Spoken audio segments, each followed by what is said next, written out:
Okay, this is a basic way to understand how to turn your core on as well as breathe and make sure that you're not excessively tensing anywhere else. A lot of times when our body has gotten out of touch with that core strength and coordination, it'll start using other parts of your body to try and help, but actually that can contribute to pain, tension, and even tingling and numbness. So the goal here is to gently engage your core while also breathing and relaxing as much of your body as possible. So let's start. You're going to lie down, and I think knees bent is usually best. It gives a little less pull, makes it a little easier. So your core goes from the base of your ribs all the way down to your pubic bone. So you can imagine like you're trying to pull your ribs down and your pubic bone in. And you can even use your hands to help you feel. And what some happens for some people is that when they start to pull in, they start to tense their legs one way or the other, or you might even see like butt lift. You don't want any of that. You want everything else to remain relatively relaxed. And then the rib part is another area where it can be tricky. So when you think about pulling your ribs down, you can even feel your rib cage and gently guide them to come towards your pubic bone. For a lot of people, and even myself at times, when I pull my ribs down, you might see that my body almost wants to tilt, which can increase tension in your neck. So if that's the case, when you're first building up, use something to prop your head up so that your neck can stay relaxed, even when you're pulling these things together. And it takes thought. So usually you can play with pulling in and then see, okay, you can wiggle your legs to say, okay, are they relaxed or are they really tense? And see if you can relax them. And then the same, you can see sometimes people will notice tension in their jaw or maybe even pulling in their shoulders. And you're not supposed to hold at 100%. You just want some gentle tension so that you can hold the position without tensing anything else. Now, let's say this much pillow support is too much. You can instead grade it down with a towel, and you can change how much you roll the towel. So you can change whatever you're needing at the time to meet what you need for your neck. So that's it. You just pull in, find your balance in terms of head support and holding the tension in your core. And it should be nice and deep, not pooching out. And you should still be able to breathe. Hi. So the goal is to be able to hold for 2 minutes with relative ease and continued relaxation everywhere else. So the tension is only here. Now, usually in the beginning, you're going to only be able to hold for a certain amount of time. And it's not often that you'll find that you feel tired like you had done a bunch of squats, but you might notice that your legs will tense or your neck will tense, but you won't be able to get it to let go. That's your body's way of saying, hey, your core can't hold anymore. It's tired. So instead, take a break. And so you're going to see how long can you hold. 3 sets is usually the goal, and take 30 to 60-second rest breaks in between. And this should not be painful. It should be comfortable or awkward, sure. Maybe you have to think, it requires effort, but nothing should be uncomfortable or cause any negative symptoms. If it does, this may not be the exercise for you, and there's other ways to do this. And that's it.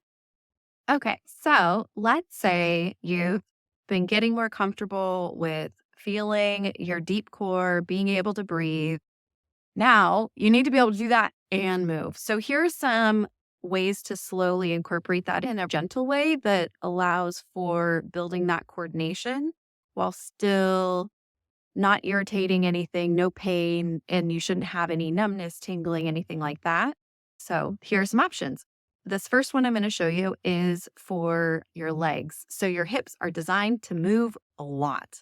And a lot of times back pain and other things can be related to your hips not really knowing how to move. And often they're trying to help with your core. And there are some important connections, but those connections shouldn't be limiting your ability to use your hip. Have your head supported in a way that you can keep your neck relaxed. You pull your abs in, make sure you can breathe. With your knee bent and your feet are about somewhere around hip width apart, you're going to slowly let your legs open to whatever feels manageable for you while still holding your core in, keeping your neck relaxed. You should be moving your leg with as little energy as possible while still having them move and you're in control. I recommend going relatively slow, not obscenely slow, like not like this, but finding some amount of movement and timing that you know you're in control and holding your forehead.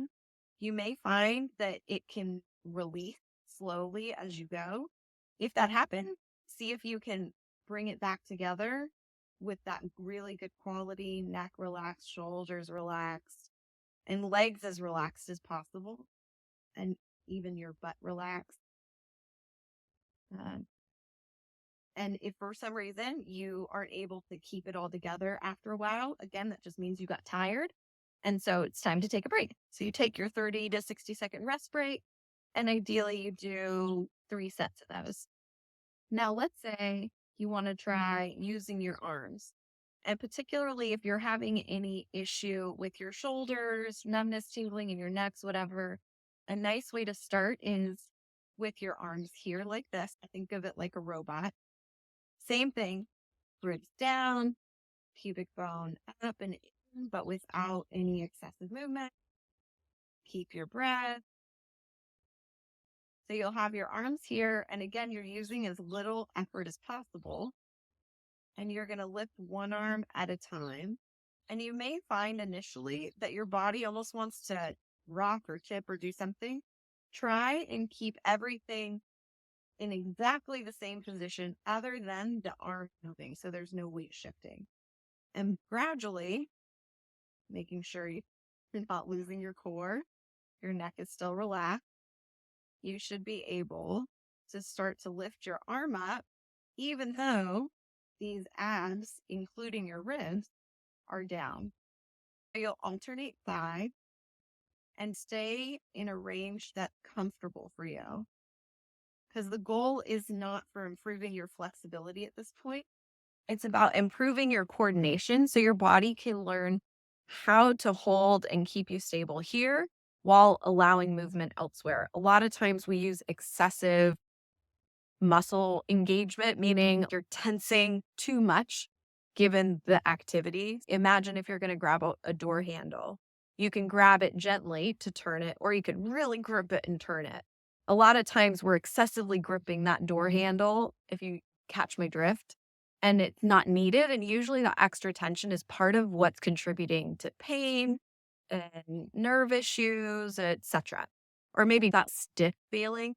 So as you learn how to move with your core providing the stability instead of that extra strength, you can really start to notice some interesting differences that might help you along your way so that you can feel good. Aim for 3 to 5 reps. So for your arms, that means up on the right, up on the left, 1. And for your legs, when you bring your knees in and out, that's 1.